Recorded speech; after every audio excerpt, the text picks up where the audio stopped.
کہ اسلام سال میں ایک مرتبہ پورے مہینے بھر لوگوں کو بھوکا کیوں رکھتا ہے؟ بھوکا کیوں رکھتا ہے جبکہ یہ انسان کی فطرت کے خلاف ہے؟ انسان کھانا پانی پسند کرتا ہے اور آپ اس کے کھانے پانی کو روک رہے ہیں۔ تو میں پہلا جواب تو یہ دوں گا کہ روزے رکھنے سے کتنے مسلمان مر گئے؟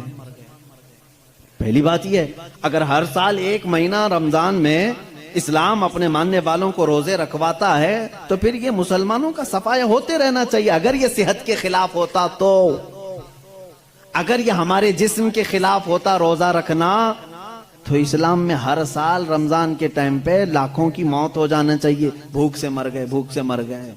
اب تک تو اسلام ہی نہیں ہوتا 1400 سال سے۔ میرے عزیزو، اب میں آؤ ان کی نقلی دلیل بھی اگر بتا دوں، نقلی کا مطلب نقل کی ہوئی، ان کے جو ریسرچ اسکالر ہیں انہوں نے خود کہا ہے۔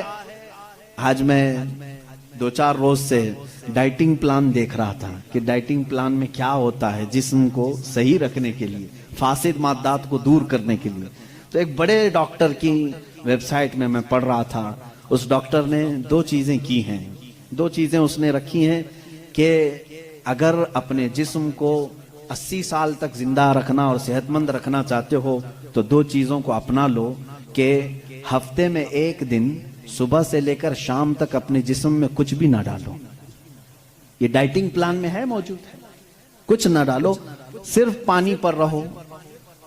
اور ایک ڈاکٹر نے یہ لکھا ہے کہ گرینری، جتنی بھی گرین چیزیں ہیں، سبزیاں ہیں یا پھل ہیں، صرف صبح اور شام میں ہفتے میں 1 مرتبہ ایسا استعمال کرو، تمہاری صحت برقرار رہے گی۔ ٹائمز آف انڈیا، ہندوستان کا بڑا چلنے والا اخبار ہے، اس کے پیج میں بھی موجود ایک ریسرچ شائع کی گئی تھی جس میں ایک ڈاکٹر کا یہ دعویٰ تھا، ہمارا ڈاکٹر نہیں، پھر اگر کوئی مسلمان ڈاکٹر اعلان کرتا تو پھر ایک طرفہ والی بات ہوتی۔ نان مسلم ڈاکٹر نے اپنے ریسرچ میں یہ کہا ہے کہ ہم نے بہت غور سے دیکھا کہ صبح سورج نکلنے سے پہلے سے لے کر شام سورج ڈوبنے تک اگر کوئی 1 مہینے تک اس طرح بھوک برداشت کر سکتا ہے تو اسے کینسر نہیں آئے گا۔ اس نے کہا ہے کہ کینسر کا اس چیز میں علاج دیکھا گیا ہے کہ جسم کے اندر کے فاسد مادے نکل جائیں گے۔ میں پھر چیلنج کرتا ہوں، اور لاؤ کوئی دوسری بات جس میں ایسا کوئی حکم ہو اسلام کا جو انسانوں کے لیے بھاری ہے۔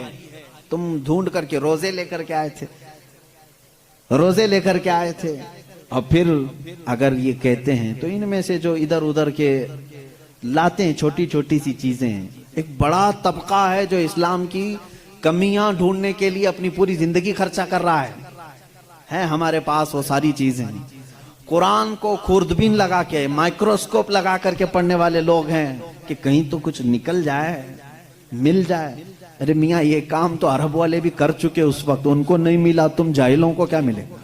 وہ عرب تھے، عربی دان تھے، وہ نہیں لا سکے اس زمانے میں۔ خیر،